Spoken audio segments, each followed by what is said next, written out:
Особито mi je milo što možem pred makedonskom javnošću da govorim o svom životu i o svom radu, osobno v odnos na moje zanimanje za makedonsku filologiju i za makedonske istorije. Бидейки я не владам в довольна мера sa makedonskim jezikom, ja ću v daljem izlaganju da se služim sa svojim rodnim ruskim jezikom. Roden je na 9. april 1894. godina v Petrograd. Studiral Istorijsko-filološki fakultet v rodni grad, a Arheološki institut posetuval v Kijev. V Jugoslaviji je živeo od 1921. godina. Doktoriral v Zagreb v 1928. Do 1932. godina je продолжила своите студии од областа на византологијата, и тоа од византиско-словенските односи и од историјската етнологија на Источна Европа. Во својата научна работа Владимир Мошин се задржува на повеќе прашања и на разни географски подрачја, во зависност од амбиентот каде што работи.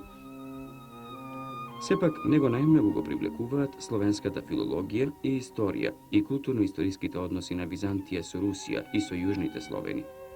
Во времето од 1930 година, кога беше избран за доцент по византологија на Филозофскиот факултет во Скопје, па се до 1939 година, Владимир Мошин ке го сретнеме и како гимназиски професор во Копривница и во Панчево.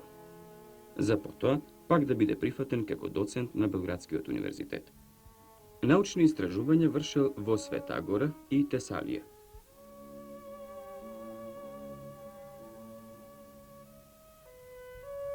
Мой интерес к македонской филологии родился в 1950 году, когда я получил назначение на место директора архива Југославенской академии. Мојот интерес кон македонската филологија се роди во 1950 година, кога бев назначен на местото директор на архивот на Југословенската академија и кога требаше да ја преземам работата на опишувањето на тамошната колекција словенски ракописи. Таа колекција, голема по бројот на ракописите, располага со доста голем број ракописи од македонско потекло.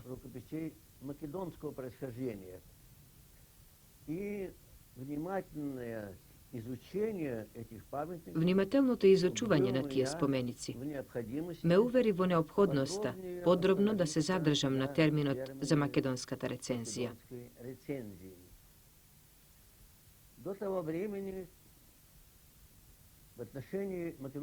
Дотогаш, во однос на македонските ракописи, се употребува или терминот бугарски ракописи, или македонска категорија на бугарските или јусови споменици.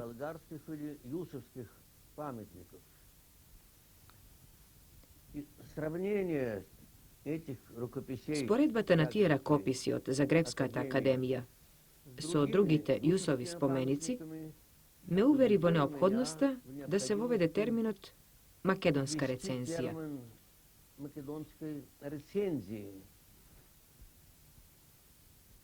И действително, когда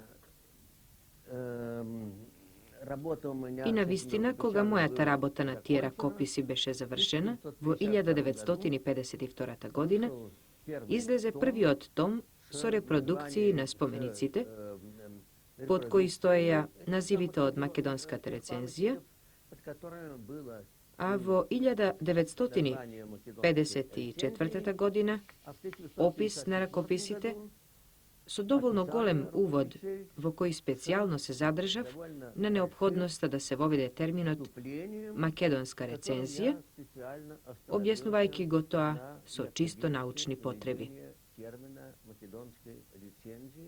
Объясняя это чисто научными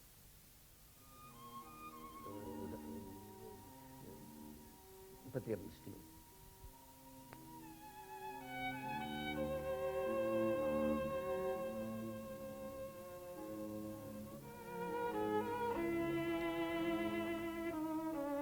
Моя работа привлекла интерес македонских филологов, в частности Blaže Konevskog. Мојата работа го привлече интересирањето на македонските филолози, особено Blaže Konevski и Krum Tošev, кои го посетија архивот на Југословенската академија во Загреб, работеа над ракописите и со нив тогаш успеав да воспоставам блиски односи.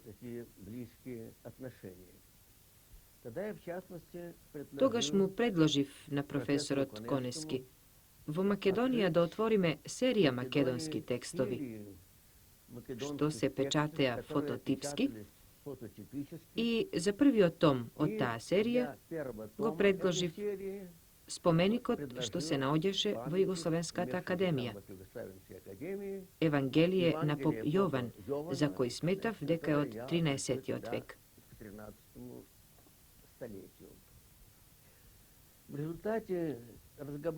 Како резултат на разговорите што професорот Коневски ги водеше со своите колеги, се појавија серија стари текстови. Всушност, првиот том што му беше посветен на македонското Евангелие на поп Јован.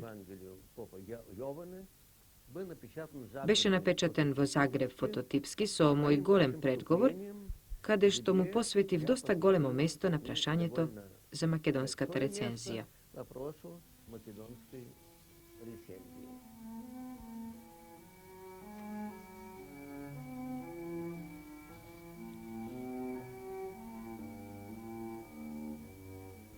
Професорот Владимир Мошин работи во обширните области на историјата, помошните историски науки и словенската палеографија. Во сите овие области тој има дадено бројни и бележити трудови. Нема да претераме ако кажеме дека е тој научник од светски глас. Меѓутоа, професорот Мошин има и некои посебни квалитети на човек и научник. Тој е преполн со иницијативи и заслужен за формулирањето и извршувањето на многу научни проекти. За среќа, некои тие проекти се однесуваат и до Македонија и до македонскиот народ. Кога се запознавме негде во 50-тите години во Загреб, негов предлог беше да почнеме со издавање на стари македонски ракописи. И навистина, досега се издадени повеќе такви текстови, кои што значат многу за нашето културно минато и за освојувањето, доближувањето на нашето културно наследство. Во таа серија беше прва книгата што ја редактира, подготви самиот професор Мошин. Тоа е сега веќе познатото во науката Македонско Евангелие на поп Јована. Во 1966 година професор Мошин зеде необично активно учество во организирањето на големата прослава на Климент Охридски. Тој во рамките на таа прослава успеа да организира една изложба на словенски натписи, богата изложба која што беше соодветно оценета во научниот свет и која што остана како трајна поставка во Охрид за да биде база на музејот на словенската писменост. Една среќна идеја доведе до тоа што архивот на Македонија тогаш по таа прослава го ангажира професорот Мошин на трајна работа во Скопје. За овие 50-тите години тој има спроведено неколку необично крупни научни зафати. Прво, под негово раководство се направи опис на словенските ракописи што се наоѓаат уште во нашата република, а исто така почна на широка основа да се издава македонски дипломатар. Професорот Мошин е многу омилен među sоработниците и меѓу помладите научни работници, бидејќи несебично тој се залага за нивното издигање, им помага и тој е учител, така да се изразам, на една бројна школа на луѓе што работат во областа на историјата, на историските помошни науки и на словенската палеографија. Неговите ученици направија еден убав гест кога во негова чест издадоа зборник на посветен на Владимир Мошин со научни трудови. А мислам дека Македонската академија на науките исто така направи еден убав гест кога професорот Мошин го избра за свој член. Во 1939 година пак е универзитетски професор во Скопје, но 3 години подоцна е пензиониран. Текот на војната го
В этом времени, с появления этой книги в 1954 году, мои отношения с Македонией... Во тоа време, со појавувањето на книгата во 1954 година, моите односи со Македонија секоја година стануваа се поблиски. Особено при нашата работа на собирањето на водените знаци во архивот на Загребската академија. Академии по собиранию водяных знаков. Тогда и мне самому Тогаш и јас и мојот соработник доаѓавме тука, во Скопје и во Охрид, и во нашиот зборник Водени знаци од 13 и 14 век, што излезе во 2 тома во Загреб на француски јазик, се наведени сите рачни продукции на водените знаци што се најдоа и во ракописите на територијата на Македонија. Репродукции тех вот этих выделенных знаков, которые, значит, нашлись в рукописях на территории Македонии.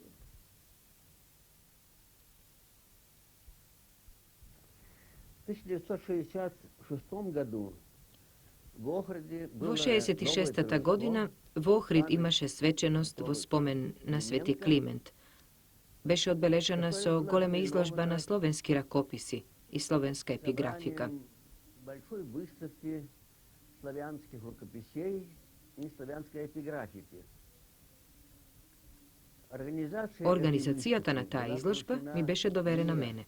Вместе с тем мне удалось подготовить и paleografski album Zajedno so тоа успеав да подготвам и палеографски албум на јужнословенското кирилско писмо, кој излезе точно за отворањето на изложбата, за да им се раздели на присутните, а кој заедно со македонската граматика на професорот Конески му беше предаден како подарок за родениот ден на маршал Тито. Професора Конеского был передан в качестве подарка ко дню рождения и маршалу Тито.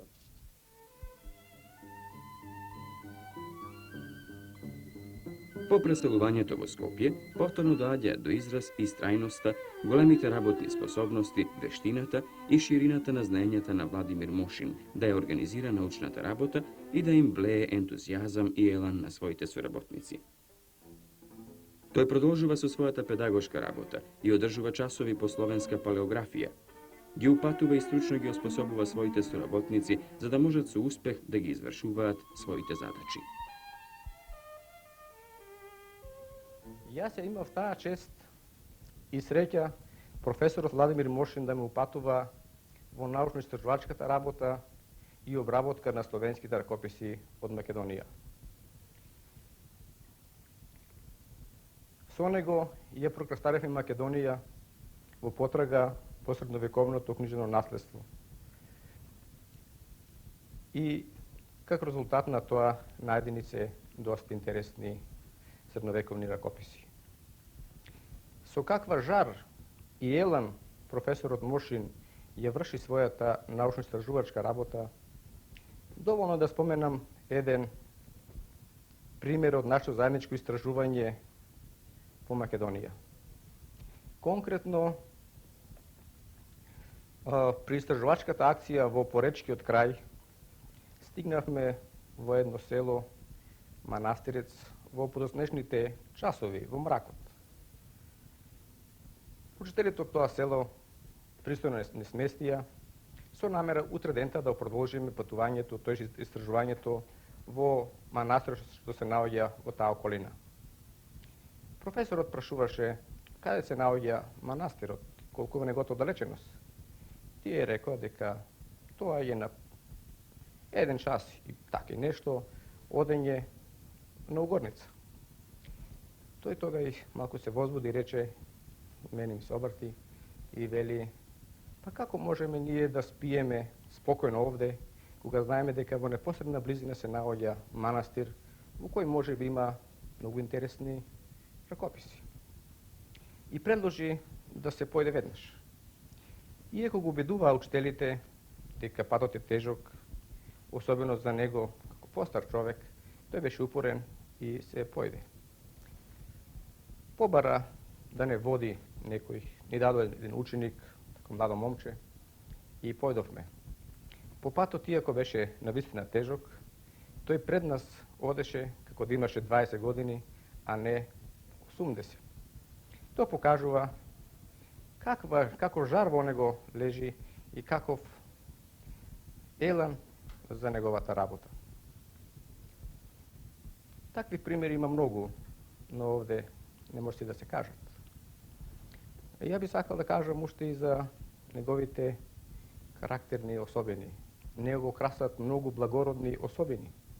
Тој е секогаш расположен да помогне на помладите, да ги упати, да ги покаже, да ги посоветува. Приоѓа со топла татковска љубов и спремање да го пренесе своето богато искуство и знаење на помладите. Самостојно или во соработка со своите соработници, Владимир Мошин објавува повеќе научни трудови. Посебно треба да се истакнат овде 5 тома споменици за средновековната и поновата историја на Македонија, Скопската област, потоа Македонија во рамките на меѓународните односи на Балканот во последната третина на 13-тиот и првата третина на 14-тиот век. Третиот том е посветен на Полог и соседните области, додека 4-тиот и 5-тиот том што се наоѓаат во печат се посветени на Прилепската област и на Струмичкиот крај, тоест Повардарието. Со професорот Владимир Мошин работам од неговото доаѓање во Македонија. во текот на ова наша заедничка плодна научно-истражувачка работа. Како негов најблизок соработник можам да истакнам особено творечкиот и плоден, ангажиран и секогаш готов за работа дух. Тој за многу од нас и ден денеска представува жива енциклопедија, извор на информации, на знаења, на упатства, методолошки такт и апсолутно неговиот личен пример на сите нас ни служи како еден голем потик во секојдневната работа. Раководејќи го научниот тим што работеше на издавањето и припремата на едицијата Споменици за средновековната и поновата историја на Македонија, професорот Мошин со својот секогаш ангажиран творечки дух, со својот интерес за пред се за откривање на научната вистина, базирана врз податоци и факти, што се содржат во се уште прилично неистражените извори за средновековната историја на Македонија, го всади тој немир, тој истражувачки дух и кај нашите млади научни работници за осознавање на научната вистина и за нејзиното колку што може пошироко откривање пред пошироката научна јавност. Сега пак заедно со професорот Владимир Мошин работиме во новооснованиот Институт за истражување на словенска култура. Го подготвуваме 5-тиот том од едицијата Споменици за средновековната и поновата историја на Македонија. Верувам дека и во новите услови нашиот научен колектив под раководството на професорот Владимир Мошин, а во постојана соработка со сродните институции и научните работници, ќе смогне сили да го доврши започнатиот план врз издавањето на првиот македонски кодекс Дипломатикус, што представува значаен допринос за македонската историографија. Научниот опус на доктор Владимир Мошин со ова што е досега наведено не се исцрпува. Тој брои околу 230 библиографски единици. Меѓу нив има неколку значајни студии и монографски дела што заземаат трајно место во науката.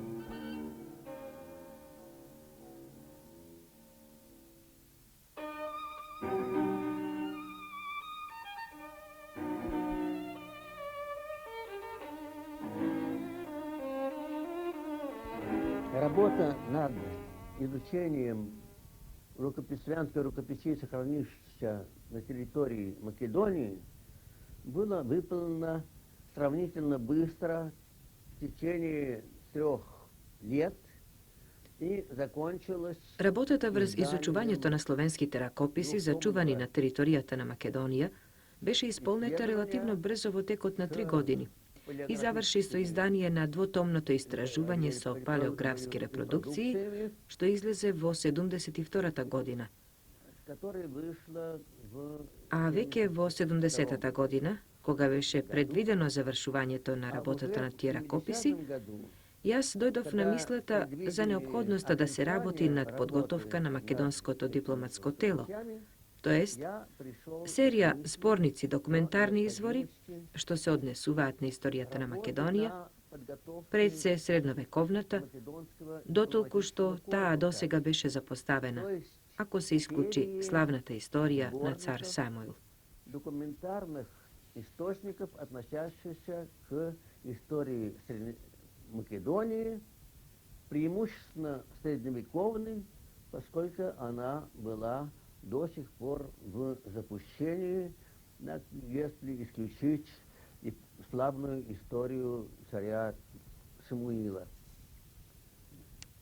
Предложение мое было принято. Мојот предлог беше прифатен и во текот на изминатите 8 години успеавме да издадеме 3 тома зборници по 500 страници, i da го подготвиме четвртиот том, кој овие денови треба да биде предаден за печатење. И подготовить четвертый том, который на этих днях должен быть передан в типографию для печатания. Кроме постоянных сотрудников нашего отделения, Освен постојаните соработници од нашето одделение, во издавањето на овие споменици учествува и професори од универзитетот и музејски работници, историчари на уметноста. Работники, историки искусства. Оглядываясь на Осврнувајќи се на резултатите на нашата дејност, неопходно е да се признае како несомнен факт нашу деятельность, големото значење на овој кодекс дипломатикус, необходимо признать, што го носи називот как несомненный Споменици факт, на средновековната и поновата историја на Македонија чрезвычайно большое за идната значение македонска историографија. этого кодекса дипломатикуса, который носит название «Споменицы на средновековната и поновата историја на Македонии» для будущей македонской историографии.